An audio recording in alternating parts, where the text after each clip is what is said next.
November 14, 2024. 8:47 a.m. A moving truck idles outside a brownstone in Brooklyn. The diesel engine rumbles. The sound echoes off brick and glass. Inside, a family of 4 seals the last box. They've lived here for 9 years. The apartment cost them $4,300 a month. The new place in North Carolina will run $1,200. They expected to feel sadness. What they feel is relief. The American migration map is being redrawn, one U-Haul at a time.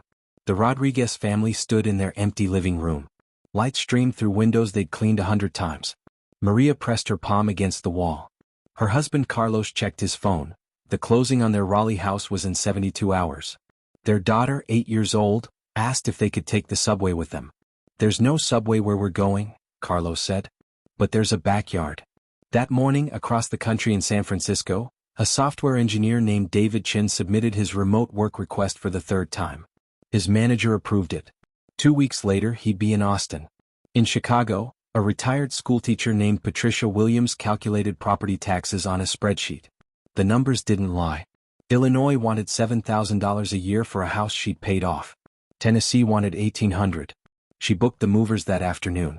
In 2024, California lost over 239,000 residents to other states through domestic migration, the largest outflow in the nation. New York and Illinois followed, each shedding significant portions of their populations. But these weren't just statistics.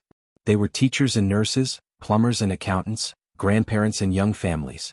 They were Americans voting with their feet.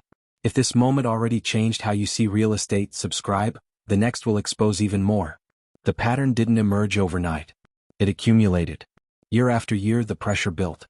Housing costs in California positioned the state as the worst for renters, with 4 of the 5 worst cities for first-time homebuyers.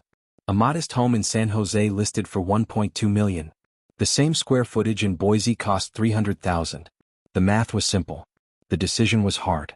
In New York, the story ran parallel. Governor Kathy Hochul identified the state's housing shortage and obscenely high cost of rents and mortgages as a critical driver of outmigration. A 1-bedroom in Manhattan, $3,500 a month.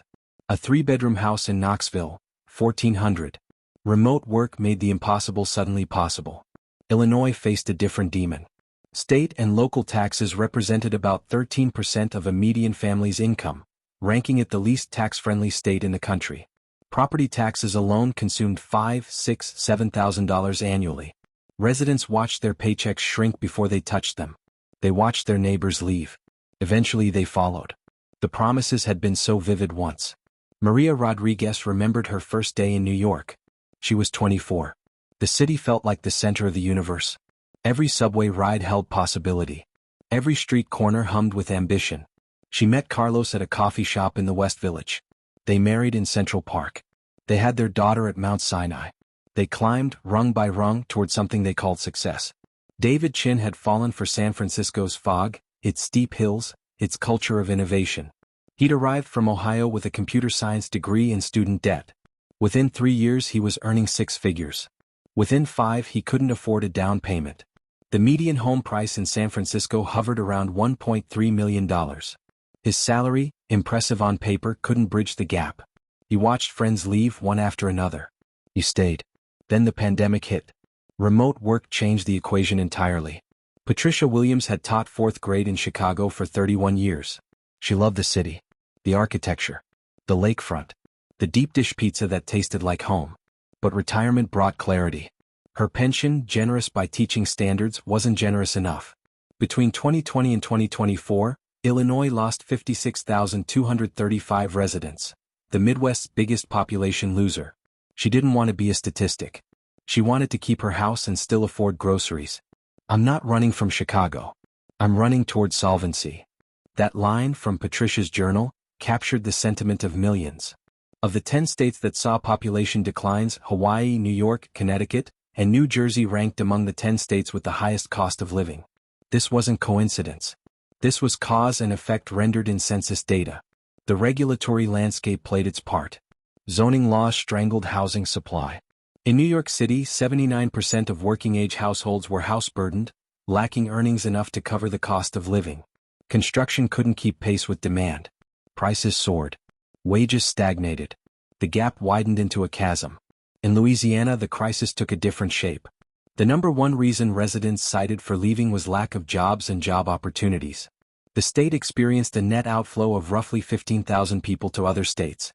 Young professionals graduated from LSU and Tulane, then watched their classmates scatter to Dallas, Atlanta, and Nashville. The ones who stayed often did so out of family obligation, not opportunity. Alaska and Hawaii confronted isolation and expense. Hawaii's population decreased the most, by 0.65%. Paradise, it turned out, came with a price tag that paradise seekers couldn't afford. Milk cost $7 a gallon. Gas hovered near $6. Rent for a basic apartment in Honolulu ran $2,500, $3,000, $3,500 a month. Tourism jobs paid minimum wage. The locals called it being priced out of heaven. Oregon and Pennsylvania joined the list for different reasons. Oregon faced rising costs and political polarization. Pennsylvania struggled with job losses dating back to the pandemic. The state experienced a decline of over 18,000 households due to job losses resulting from the pandemic. Manufacturing towns hollowed out. Young people left for college and didn't return. The ones who stayed inherited dying towns. West Virginia stood alone as the only state to lose population in both 2023 and 2024. Between 2010 and 2020, West Virginia's population fell by about 59,000 people, around 3.2%, due to a combination of more deaths than births and net migration. The coal industry's collapse left economic wreckage. Opioid addiction ravaged communities. Young families saw no future and left. The exodus fed on itself. Profit. Regulation. Accountability. These three forces or their absence shaped the crisis. Developers maximized returns by building luxury units while affordable housing disappeared. Regulators failed to adapt zoning codes to modern needs. Accountability evaporated in bureaucratic labyrinths where no one could be blamed and nothing could change. Morning light filtered through the windows of the Rodriguez apartment for the last time. Maria walked through each room. She remembered her daughter's first steps in the hallway. Birthday parties in the living room. Late nights at the kitchen table, calculating whether they could make it work one more year. Carlos loaded the last boxes. He'd found a job with his company's Charlotte office. The salary was the same. The cost of living was 40% lower. They'd calculated it obsessively.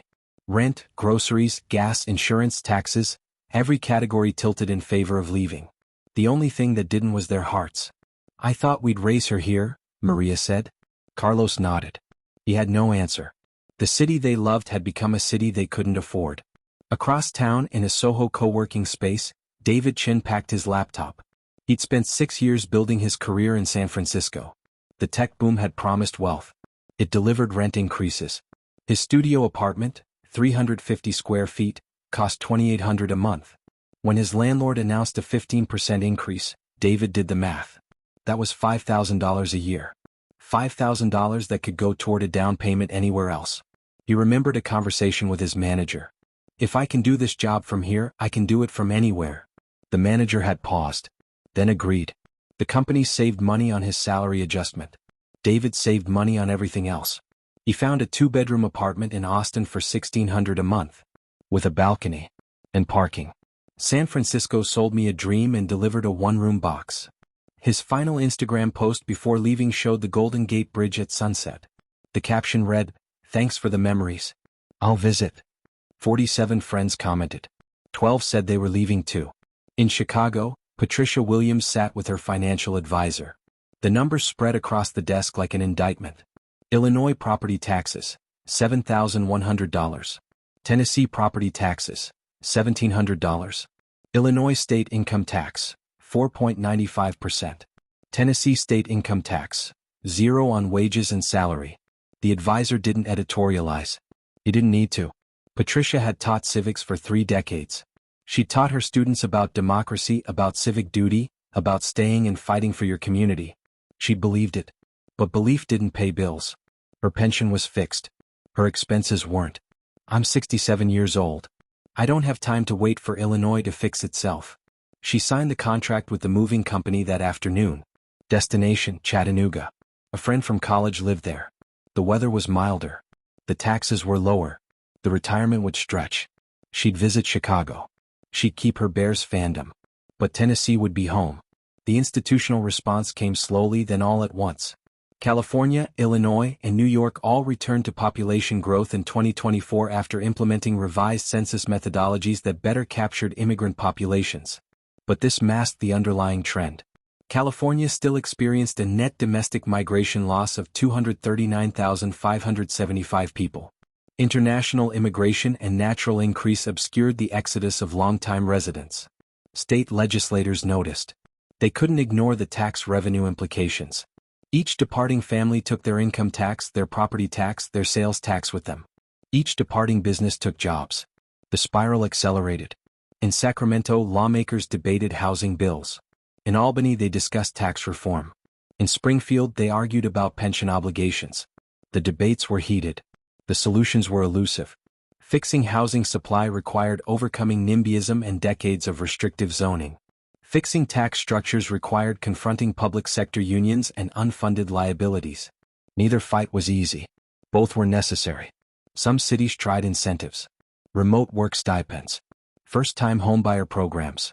Property tax rebates. These were band-aids on arterial bleeding. The problems ran structural and deep. If you're seeing the housing market in a new light, subscribe. The resolution will surprise you. Maria Rodriguez's family arrived in Raleigh on a Tuesday. The moving truck pulled up to a single-family home with a front yard and a back porch. The mortgage payment was $800 less than their Brooklyn rent. The house had 3 bedrooms. Her daughter claimed the one with the window seat immediately. The first night they ordered pizza. It cost $14 instead of $35. Maria sat on the back porch and listened to crickets. No sirens. No car alarms. No neighbors arguing through thin walls. Just quiet. She called her sister in Queens. "I feel guilty," Maria said. "For what?" "For leaving. For finding something better." Her sister was silent for a moment. "I'm happy for you. And I'm jealous." Within a year, her sister would make the same move. David Chin found Austin strange at first. The breakfast tacos were good. The traffic was bad. The heat was relentless. But his apartment had a balcony where he could actually sit outside. He could walk to a coffee shop without budgeting 20 minutes of his life. He could afford to eat out more than twice a month. He joined a climbing gym. He made friends who weren't all in tech. He started saving money, actually saving, not just barely keeping his head above water. After a year, he'd put away $18,000. He started looking at houses. "In San Francisco, I was surviving.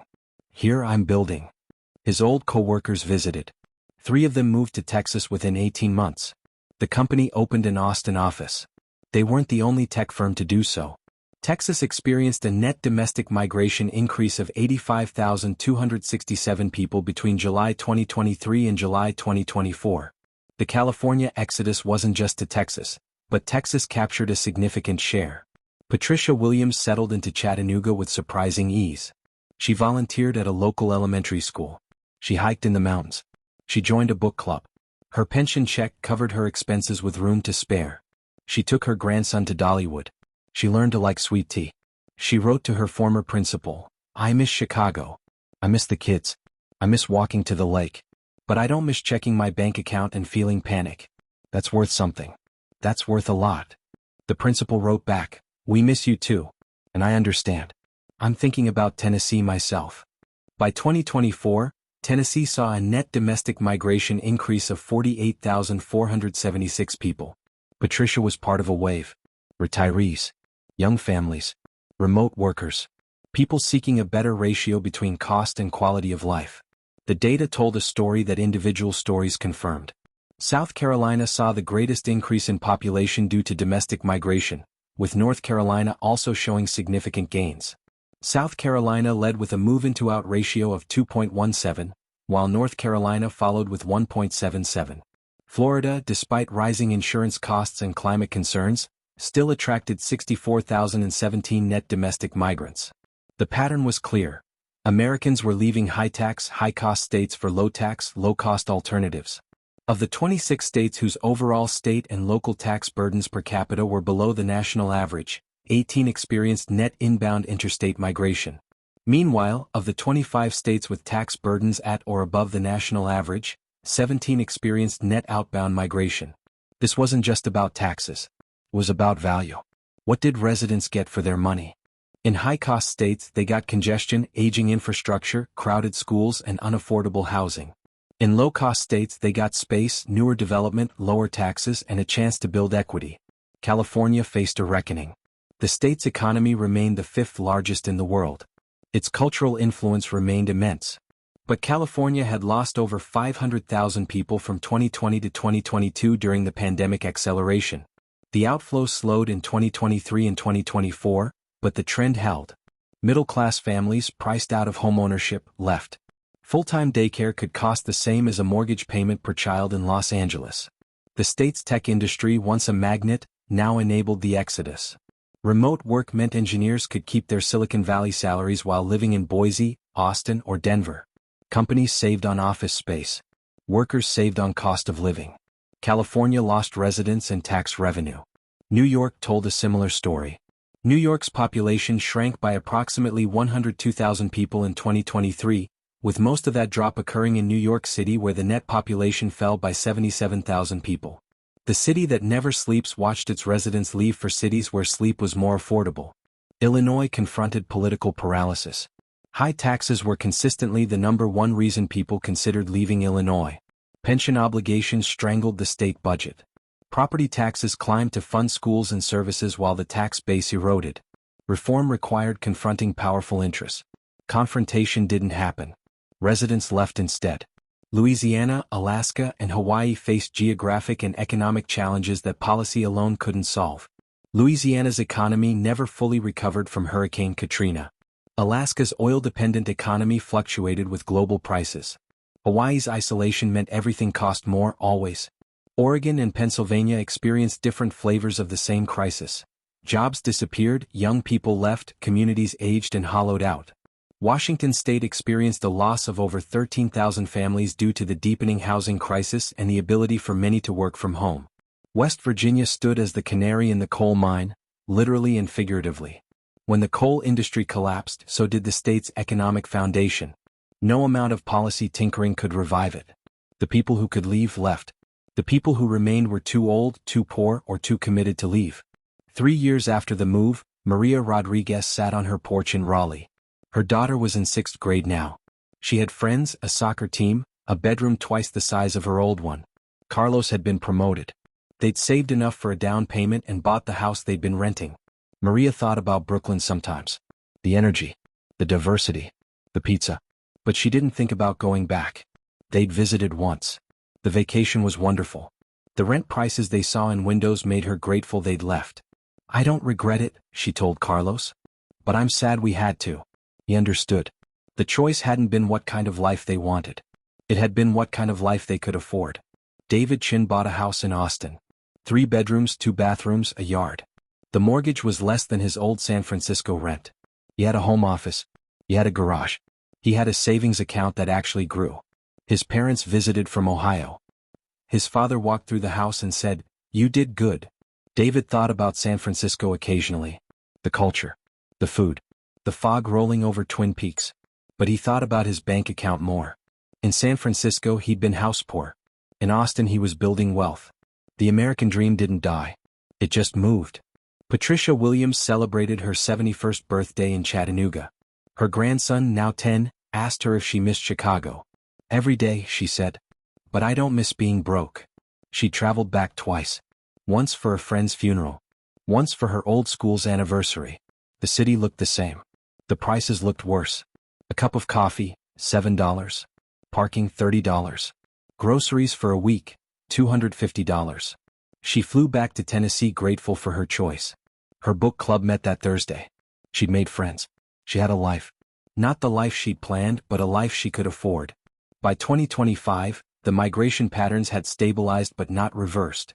West Virginia remained the only state to shrink in both 2023 and 2024, while Mississippi and Vermont also started to lose population.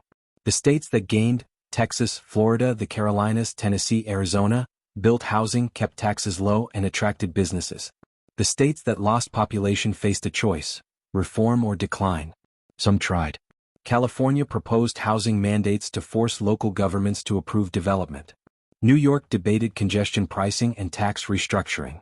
Illinois contemplated pension reform. The debates were contentious. The outcomes were uncertain. Meanwhile, the moving trucks kept rolling. 25 million Americans moved in 2024. Not all crossed state lines, but millions did. Employment was the #1 reason for moving between states, with about a third of respondents citing this as their main motivation. But close behind, cost of living, family proximity, and the simple desire for something better. The states people left behind faced consequences beyond census counts. Population declines resulted in decreased demand for businesses, housing, and services, potentially leading to higher per capita costs among the remaining tax base for maintaining infrastructure. Schools closed. Tax bases shrank. Political representation diminished. California lost a congressional seat after the 2020 census, the first time in state history. Illinois faced the same prospect after 2030. New York's congressional delegation had shrunk over consecutive censuses. Political power followed population. The Sun Belt gained what the Rust Belt and coastal elite states lost. The American migration story has always been about opportunity. The covered wagons heading west. The Great Migration north. The California Gold Rush. People moved toward hope and away from hardship. The latest chapter fit the pattern. High-cost states offered prestige. Low-cost states offered possibility. The question wasn't whether people would continue leaving California, New York, Illinois, and the rest. The question was whether those states would adapt fast enough to stanch the bleeding. Housing reform. Tax restructuring. Economic development. Infrastructure investment. The solutions existed. The political will remained uncertain. For Maria, David, and Patricia, the decisions were made. Their lives unfolded in new places, shaped by choices forced on them by affordability. They didn't regret leaving, but they regretted having to leave. There's a difference. 3 families. 3 states. 3 different versions of the same story. The promise couldn't match the price. If these stories revealed something you didn't expect, subscribe. There are more chapters being written every day. The moving truck pulled away from the Brooklyn brownstone that November morning. The Rodriguez family headed south on I-95. Behind them, a for rent sign went up in the window. The rent had been raised to $4,800 a month. A young couple, just married, toured the apartment that afternoon. They could barely afford it. They signed the lease anyway. They'd stay 2 years, then leave for Charlotte. The cycle continued. They had packed their dreams into cardboard boxes and learned that opportunity doesn't have a fixed address.